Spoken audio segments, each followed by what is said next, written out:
Dr. Olenda Johnson is Professor of Strategic Leadership and Leader Development at the U.S. Naval War College, a graduate-level institution for highly select military officers and government civilians. A transformational leader in her own right, she's driven to help others value themselves, their talents, and the impacts they can have on their communities. Her desire to help others has led to numerous honors and awards, including the prestigious Army Commander's Medal for Public Service. Most recently, she was honored by the Muhammad Ali Center as one of its Daughters of Greatness for her commitment to advancing opportunities for others. As a passionate teacher and educator, Dr. Johnson is often invited to speak at national events, sharing her experience and knowledge in order to encourage others to find the courage to lead in their unique circumstance. Please welcome back to Generation W, by popular demand, Dr. Olenda Johnson. Good morning, everyone. Good morning, good morning, good morning. How amazing is the Generation W team? Can we give it up for them one more time? So thank you. Thank you so very much. And also a thank you to each of you for choosing to invest your time and choosing to invest in yourselves by participating in Generation W. Today will be a phenomenal day. And so it was several months ago that I received the telephone call from Donna Orender inviting me to contribute once again to this extraordinary day of uplift. And I was overjoyed. Yes. And during that conversation, Donna, with her trademark energy, excitedly told me about the theme, #transformation. And then she tasked me to speak specifically on transformational leadership, which kind of makes sense given what it is that I do for a living. You see, I have the privilege of teaching and guiding some of our nation's most brilliant military leaders. Yes. Amazing folks who do incredible things to protect our country and keep our families safe. And certainly many of them would be considered transformational leaders, people who have a sustaining impact on others and their environments, leaders who elevate their surroundings and inspire others to participate in the process. But I also have a confession to make. When I hear the words transformational leader, I often think, yeah, that's not me. And I'm guessing I'm not alone in that, yes? When I hear the words transformational leader, I think of these amazing folks, these forces of nature that do what we mere mortals simply would never think of doing. You know, people like Steve Jobs, who dreamed up the iPhone, or Oprah Winfrey, who impacted millions of lives through her talk show, or Nelson Mandela, who united a nation after years of brutal apartheid. And then there is Kristen Grice and Shay Haver, who in 2015 literally transformed the United States Army and military attitudes by successfully completing a physically and mentally grueling months-long combat arms training course called Ranger School, thereby becoming the first female U.S. Army Rangers and infantry officers in military history.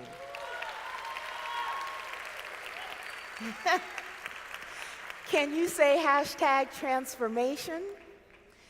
So when we juxtapose ourselves against folks like these, it's no wonder that many of us have a difficult time seeing ourselves as leaders with the power to transform.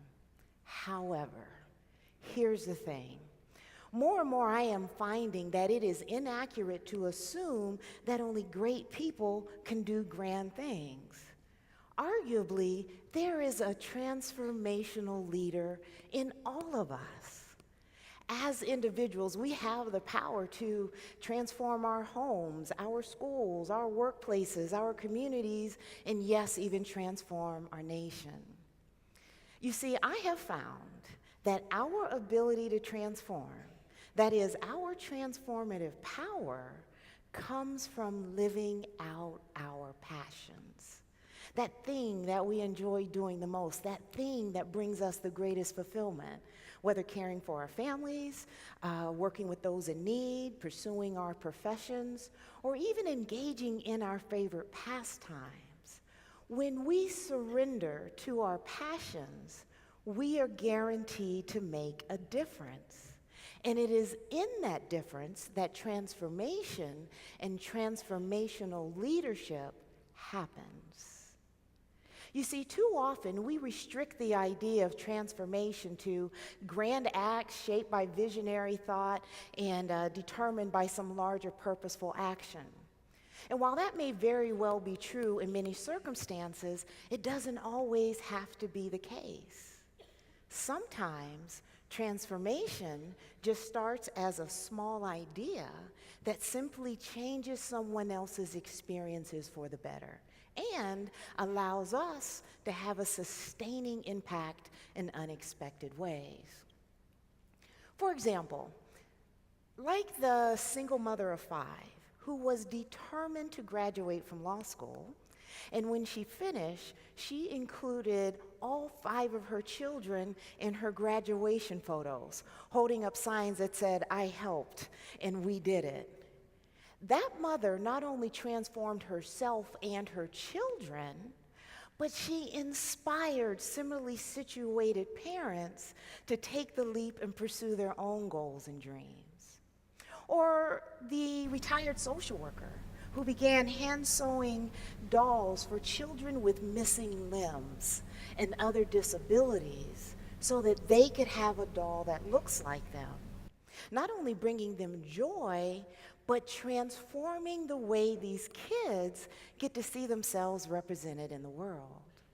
Or how about the motel owner who transformed himself and his community when he decided to give away free rooms and free meals to desperate people displaced by a hurricane, which in turn inspired the generosity of others, ultimately transforming his motel into a full-service charity.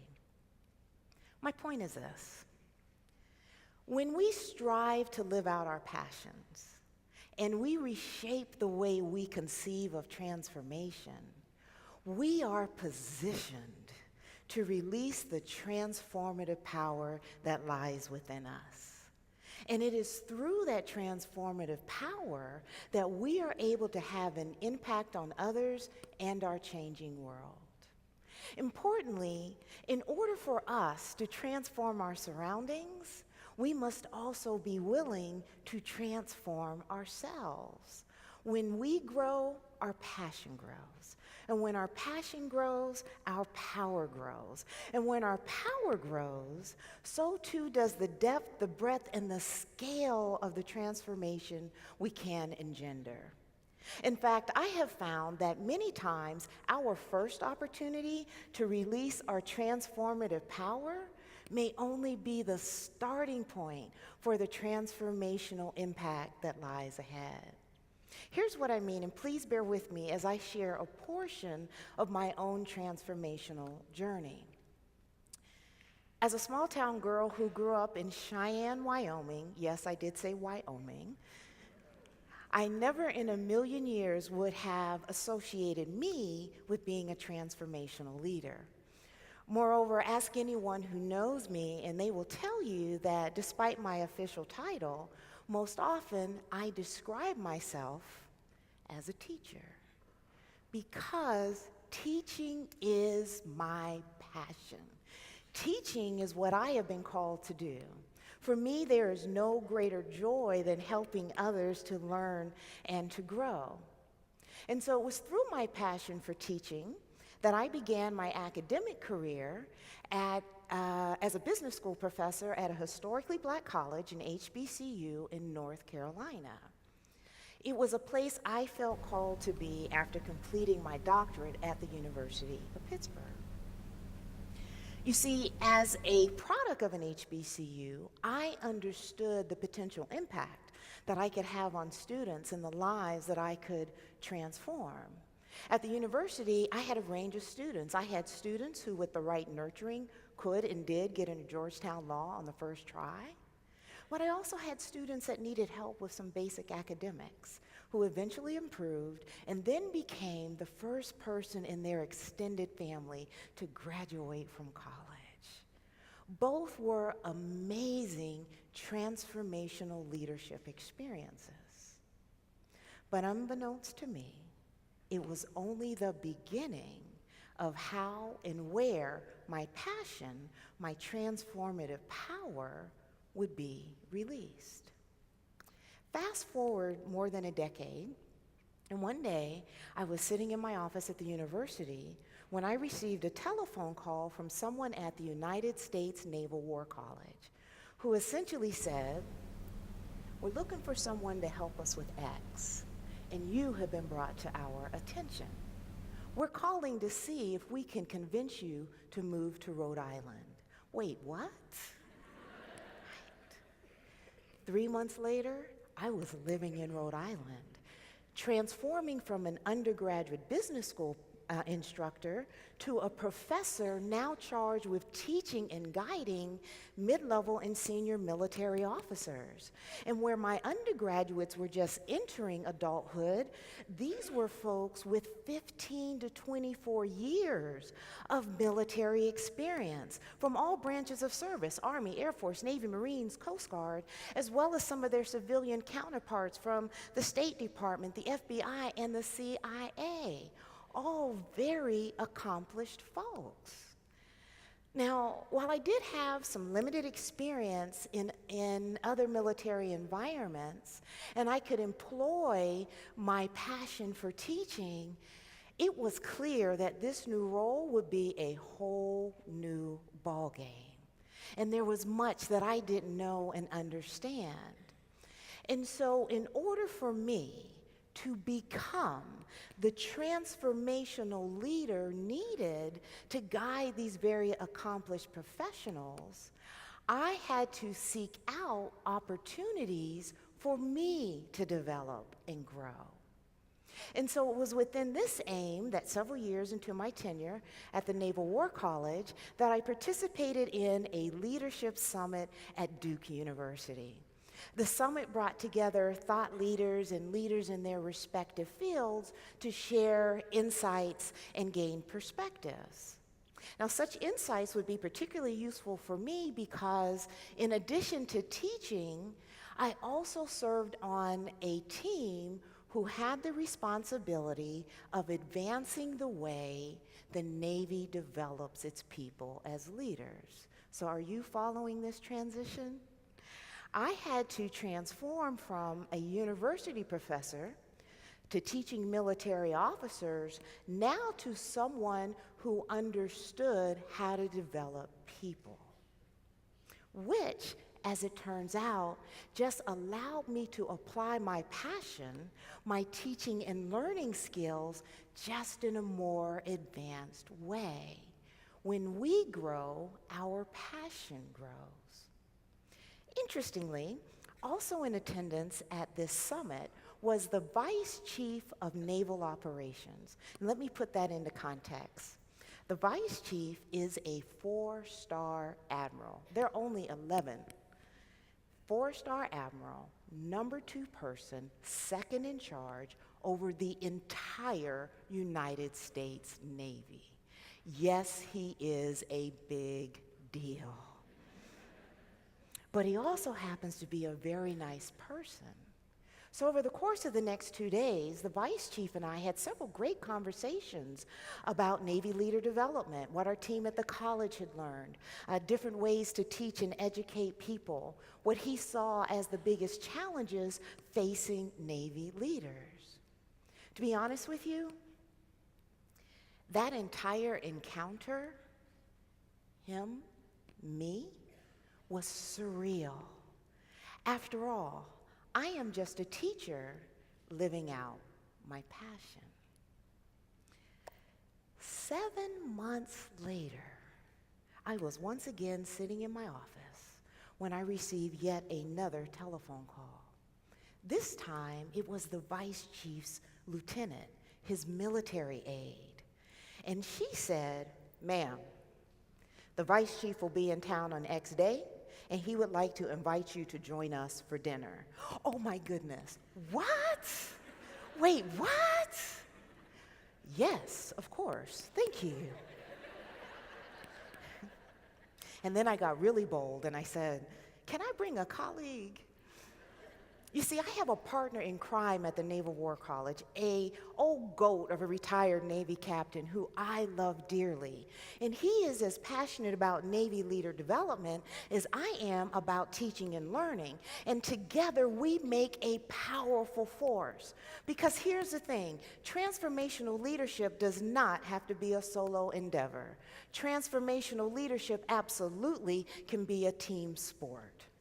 So my colleague and I, we joined the vice chief and several others for dinner at a local restaurant, and it was amazing. We spent 3 hours just talking about effective and ineffective leadership, the best way to develop Navy people as leaders. We challenged opinions and we shared perspectives. At one point, I even found myself pushing back hard on some of the vice chief's views. How crazy am I? Now, some of you may be wondering, how in the world did she find the courage and the confidence to challenge this very, very, very senior military officer? It's a good question. And the short answer is this: we were playing in my sandbox. And what I mean by that is, we were talking about the thing that I know best. Teaching and learning is where I live, right? Don't mess. Now, if we had been talking about war fighting, then I got nothing, right? The point here is that as transformational leaders, we must trust in and have confidence in our own knowledge and abilities. We have to know that we know that we know that we know. Because after all, who knows what you know better than you? Just saying. 2 months after that dinner, the vice chief floored us. And he directed, because that's what you get to do when you're at the top, he directed our team to develop and execute a week-long leadership course, wait for it, not for sailors, not for mid-level officers, but for 2-star Navy admirals. When our passion grows, our power grows. Our team had to develop this course from scratch. It had never been done before. We had to develop everything from course content to logistics, and we had to deliver this course in 4 months. And I was given the responsibility to lead this entire effort. #transformation.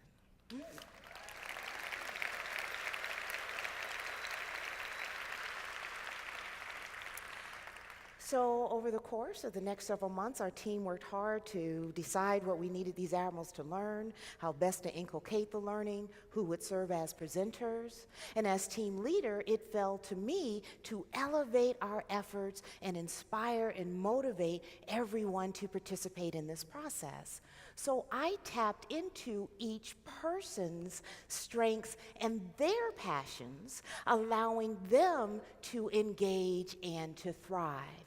I also made sure to continuously encourage them along the way. It was also determined that I would serve as the lead facilitator for the majority of the course, which meant there was an awful lot of individual preparation on my end as well. And while I was very excited to have this amazing opportunity to teach at this more advanced level, frankly, it was also very intimidating. So perhaps one of the most important things that I did to prepare to teach about 30 2-star Navy admirals for an entire week was to go out and buy 4 new pairs of shoes. Monday, Tuesday, Wednesday, Thursday, could wear the same pair twice on Friday. Well, in all seriousness, as my mother says, when you look good, you feel good. And when you feel good, you do good. And that is some sound wisdom.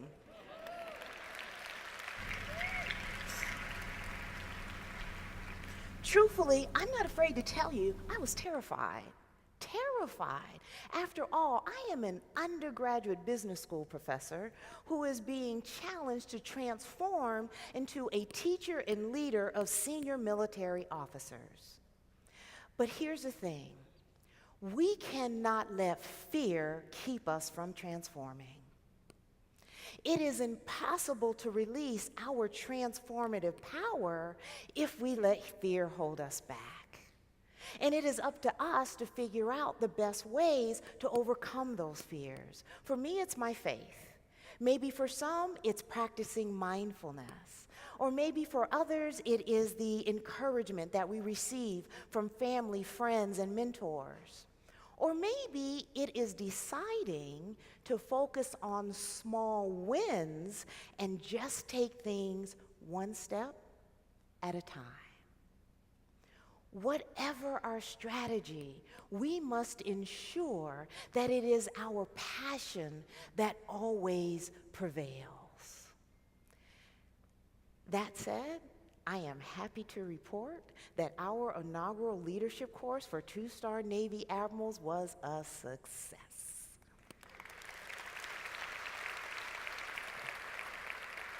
And we just finished executing the course for a second time. We learned from our first try, and we got much, much better. In fact, several of the admirals this time said it was the best course that they had ever had in their entire Navy career. Hashtag transformation. Who knew?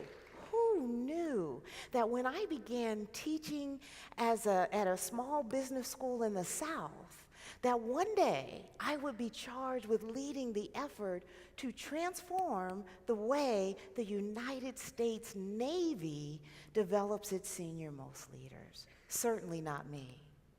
But that's the thing about transformation. Sometimes we never see it coming. It just simply evolves. Our challenge then is to stay true to our passions, involve others in our process, and work to overcome our fears. Because I truly believe that every person in this room has the power to transform something. And when we strive to live out our passions, we just might surprise ourselves and realize that we are transformational leaders after all. So let me leave you with this. Back to that original telephone call from Donna. After we hung up, I began reflecting on the theme, hashtag transformation. And somewhere down the line, it occurred to me that there are actually two parts to the theme, the word transformation and the hashtag. So this led me to wonder, what is a hashtag? What does it do? Who gets to create a hashtag? And since I am no social media expert, I had to look it up. Here's what I learned. I had to write it down. When properly used, a hashtag serves as a point of emphasis and an identifier. A hashtag is interactive and involves others. It spreads information, it educates, it facilitates conversations, and it creates community. At its core, a hashtag makes something matter. Moreover, a hashtag is self-determined. Anyone can create a hashtag. It doesn't require permission, and there are no restrictions on its length or construction. A hashtag can be anything we want it to be. So this led me to think, what would happen if we transformed into our own hashtag? That is, if we put a hashtag in front of our own names, hashtag Olenda, hashtag Chelsea, hashtag Jonathan. If we became our own hashtags, We get to represent our own passions, we get to secure our own identity, we get to leave an imprint for others to follow, and we get to have a transformational impact on the world around us. And as our own hashtag, we get to be anything we want to be. We get to decide our own values, discover our own talents, and distribute our own goodness, self-determined on our own authority and without restriction. And if we see ourselves as our own hashtag, we, in effect, embrace the transformational leader that resides in us. So how about this? Hashtag transformation and hashtag me.